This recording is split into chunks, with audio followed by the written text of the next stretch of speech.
I've been spending the past few weeks testing this, the brand new base 14-inch M3 MacBook Pro, and it's quite an interesting laptop. In the US, the 14-inch MacBook used to start at a rather hefty $2,000. However, if you're on a budget, you can actually now get your hands on a base model for as low as $1,600. But let's be real, with a price tag like that, there are bound to be some compromises. After all, this is an entry-level product from Apple, so they've had to cut some corners here and there to get to that price point. However, despite this, I found the laptop to be far better than most people seem to give it credit for. But is it actually worth it? Let's find out. Before we get to the meat and potatoes of this video, I want to talk about today's sponsor, Squarespace. Squarespace is the all-in-one platform for building a website for your personal brand or business. With a variety of stylish templates and plenty of options for customization, making a website that's truly your own is a breeze, which can make a world of difference when it comes to engaging your audience. Whether you are looking to sell products, showcase your portfolio to prospective clients, or just need to make a simple landing page for a project. Whatever the need, Squarespace has you covered and will even help you set up your own custom domain with just a few clicks. If you're interested in checking them out and also want to support the content that we make here on Denki, head over to squarespace.com/Denki. There, you can try out the service for free, and if you like what you see, they'll give you 10% off your first purchase of a website or domain. Thank you to Squarespace for sponsoring this video, and now,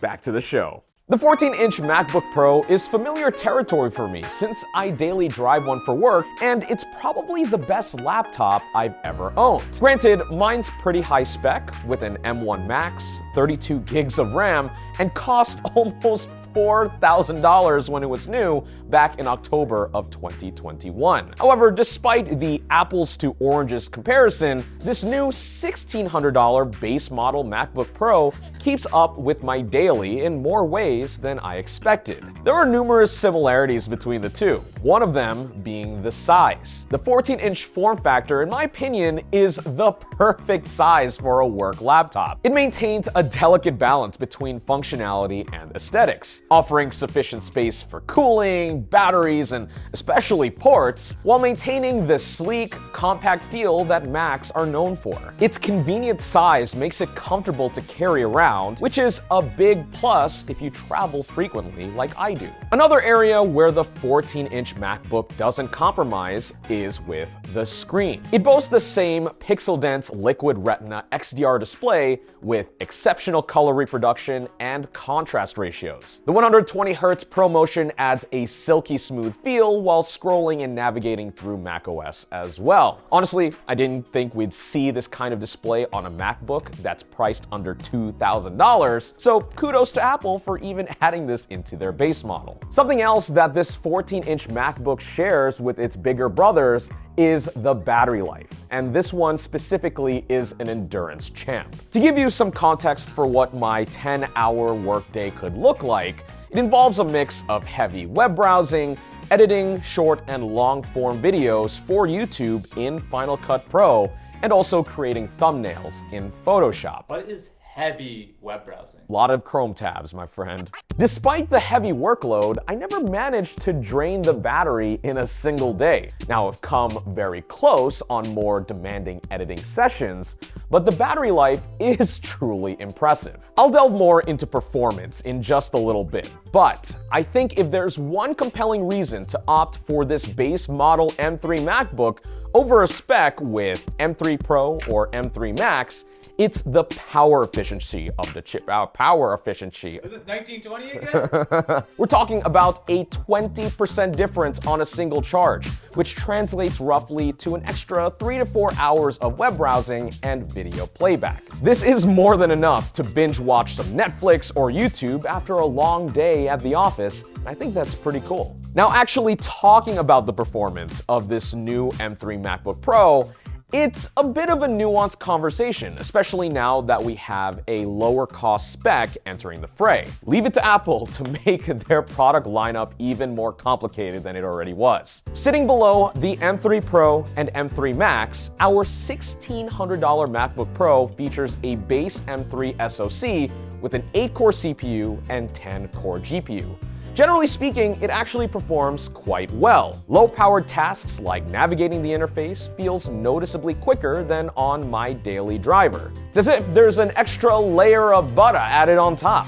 Butter. And interestingly enough, synthetic benchmarks actually support this observation. The M3 generation of chips has clearly made notable improvements in single-threaded CPU performance over 2 generations. It's also worth noting that multi-core CPU scores are not far off from what I was getting with my M1 Max, which is really nice to see. However, when you start throwing more demanding tasks at it, the compromises Apple made to meet the $1,600 price point start to show. Firstly, the base M3's GPU simply can't match the raw core count found on my M1 Max. 24 is certainly bigger than 10. Who would have thought? Of course, it's an apples to oranges comparison since the M3 wasn't designed to go toe-to-toe with the M1 Max, but for the sake of consistency, I think it's important to mention. The second, and perhaps most significant trade-off, is that this $1,600 laptop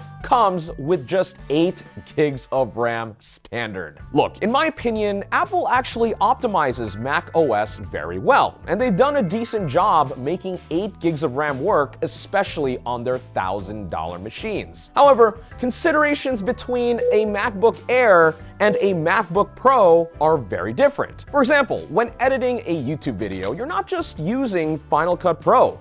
You're pulling assets from the internet, rendering effects in CapCut or After Effects, and creating PNGs in Photoshop, sometimes all simultaneously. For such tasks, 8 gigabytes simply doesn't cut it. Upgrading to 16 gigs of RAM on Apple's website will set you back an additional $200. But in my opinion, this isn't the route anyone should be taking. The total cost after that upgrade comes dangerously close to the mid-spec 14-inch M3 Pro MacBook Pro. That specific model costs $2,000, and with that includes 18 gigs of RAM and also boasts significantly more CPU and GPU cores over the base M3. You'll certainly appreciate the extra performance headroom, especially in the name of future-proofing, and those higher-end specs also have the space black colorway. It looks really sharp in person, and if I'm going to be upgrading, that's the one I want. So here is the big question. Who is this base model M3 MacBook Pro really for?